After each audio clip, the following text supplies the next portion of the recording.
Vencendo as aflições. Esse é o título desse vídeo, conforme os amigos podem ver.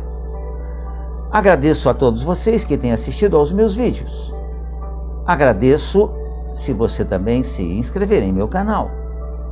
Como também agradeço muito a Deus pela oportunidade bendita de estar fazendo vídeos que nos tragam esperança, otimismo, exercite a nossa fé.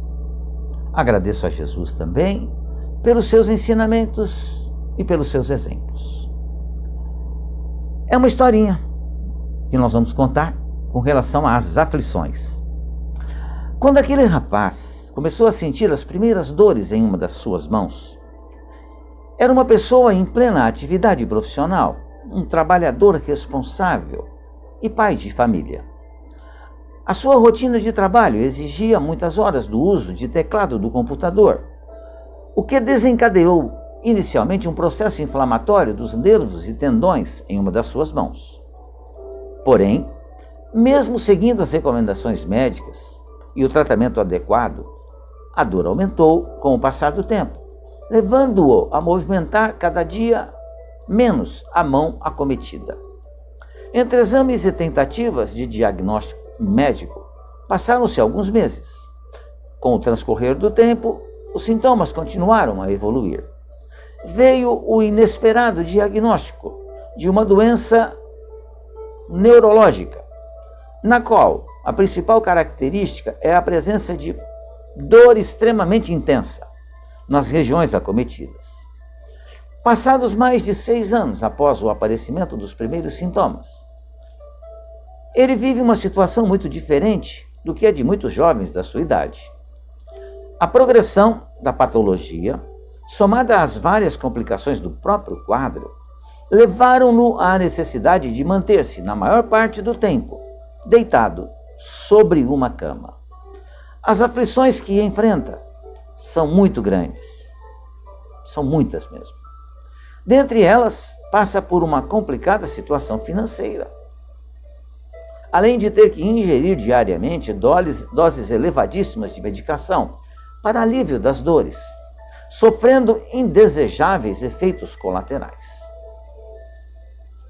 Porém, o que mais surpreende a todos que convivem com ele é a sua capacidade, que carrega dentro de si, de enfrentar essa situação com esperança e muita fé no seu coração.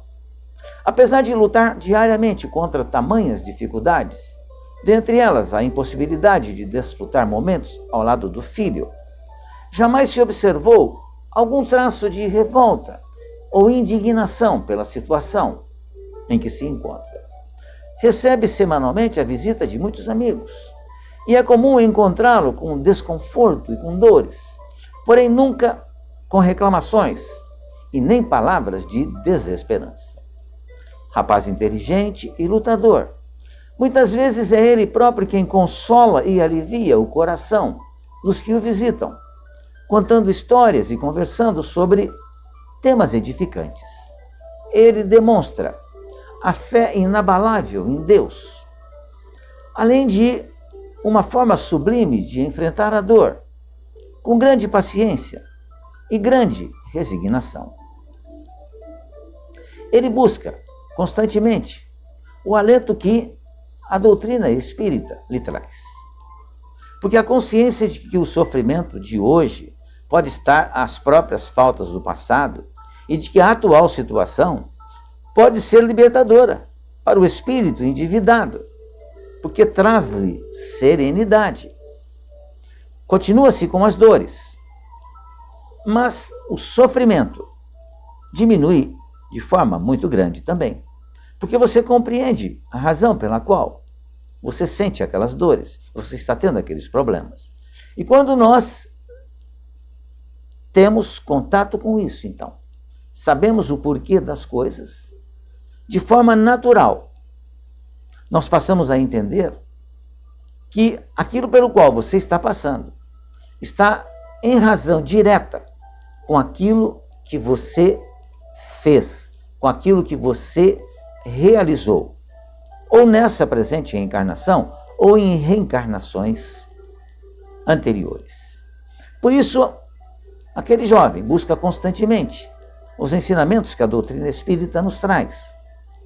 E aqui nesse ponto nós queremos dizer aos nossos amigos, que são de outras religiões, que nós não fazemos nenhuma crítica com relação às outras religiões.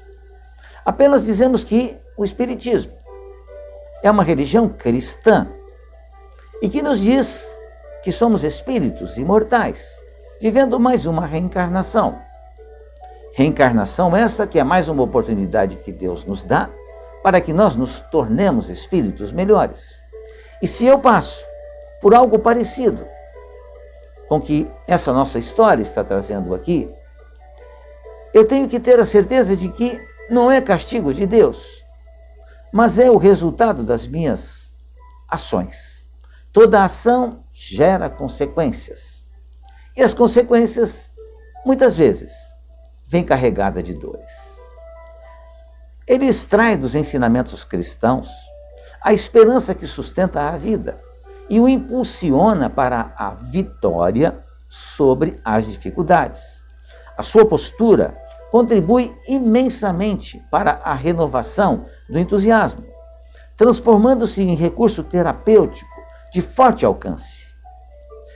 Tenha em mente que as aflições de agora transformar-se-ão em tranquilidade para sempre, pois chegará o dia em que sua alma estará repleta de pura alegria.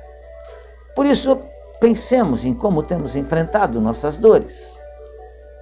Procuremos entender a razão pela qual nós as temos.